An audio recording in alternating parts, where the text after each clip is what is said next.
Okay, Diyos Marinal daw po sa gabos na nag-aantaway dyan sa syudad ni Naga. Ini po taon-taon na ginigibo ko, ninhuli naman taan sa indong kaibanan dyan sa live coverage Campenya Francia, dyan sa Naga City kang PBN TV5 Naga. Yaon po kitang unyanig di live sa Montreal, Quebec, Canada kung sa po pinunan nila po ang selebrasyon Campenya Francia Festival. Kaibanan ko po ang gabos na Bicolanos, mga non-Bicolanos asin sa indang mga ansa to yung mga kapamilya igdiyo. Pinaunan mi ang traslasyon, procession na alas 3 na taon-taon may ginigibo ang novena. Pagkatapos po nag-procession and then masman para kiina. Kabali na po sa skina si Divino Rostro. Actually, pingon niya na taon, magkakaigwa kami ng fluvial procession. Kasabay man po kang fluvial procession dyan sa syudad ng Naga, September 15. So, medyo po maugma ang mga Bicolanos. Tayo na naman kita hindi mamamantayan ta kung ano na naman ang pag-celebrar kina na yaon sa Barconin. Huli naman tayo po ang kumbaga pinag-ano tang iyo ang selebrasyon kina ang traslasyon fluvial.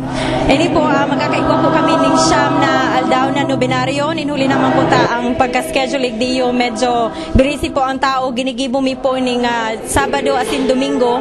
Pinaunan po kang Agosto 18. Matapos po yan sa September 16. Ninhuli naman po kasabay kang Naga iyo ang kafiestahan. Ngunyan po ang hapon, kaibanan ko po ang presidente kang Bicol Association of Quebec. Ninhuli naman ta ini sarong importanteng bagay na maaraman ka mga Bicolanos asin urog na sa gabos na nagse-celebrar kang Peña Francia Festival bakulang sa Naga asin bakulang idi sa Canada pati naman sa iba-iba pang lugar sa parte kang mundo.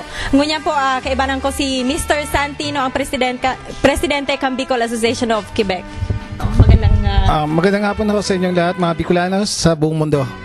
Okay, napag-alaman ko kasi sa yung pinakaunang fluvial procession under your administration, ano po ang netulak or paano po napagsimula ng fluvial? Okay, I was elected 1999. Before that, I had a dream that I'm gonna bring the Peña Francia, I'm gonna bring the Naga sa Montreal. Kasi po, marami po rito mga taga-Montreal na Bicolanos na katulad ko na hanggang ngayon hindi pa nakakarating sa Naga para mag-attend ng fluvial celebration. So, noong year 2000, nagkaroon po kami ng first fluvial celebration dito sa Montreal. Ito po ang first na fluvial celebration dito sa Canada. So, we are very proud po yung mga taga-community ng mga Bicolanos na we did it. So, ito po, sinasabi mo, isa lang sa Quebec ang nagse-celebrate ng fluvial procession na Bicolanos. Yeah, kasi isa lang ang Bicol Association sa Quebec. So, this is the first time, sabi ko nga nung year 2000 na pero dito sa Montreal ginanap ang first fluvial celebration dito sa buong Canada. Since nasabi mo rin na ikaw nagsimula ng fluvial procession, ano po yung acceptance ng mga Bicolanos dito? So far, every year dumadami ang ating mga devotees para kiina? Yeah, dumadami ang mga devotees pero you know, nahaluan ng mga politics yan. Although we are in Peña Francia, walang politics, but you cannot avoid that. Okay, so ngayon pong taon, since ikaw na naman ang presidente ng Bicol Association of Quebec, ano po yung mga changes or anong pagbabago or mga anong dinagdag ng Bicol Association para mas lalong mapaganda ang selebrasyon kay Nuestra Señora de Peña Francia? Ngayong taon na to, meron tayong mga tinatawag na how to call this? Translation. Kaya ngayong first ng novena rito sa Quebec, ginanap natin yung translation. Okay. Pangalawa, meron na tayong mga voyadores na nag-invite tayo ng mga every association dito sa Quebec. Okay. So, ibig mong sabihin, hindi lang talaga Bicolanos ang nagpa-participate para kiina, para i-celebrate yung kanyang kafiestahan. Aside from that, yung different provinces pa rin ng Pilipinas kasama doon. Yeah, because actually, marami dito mga Bicolanos, pero mas maganda ata kung kasama lahat. Ini-involve natin mga community na mga katulad ng Ilocano Association at marami pa. Okay, so salamat.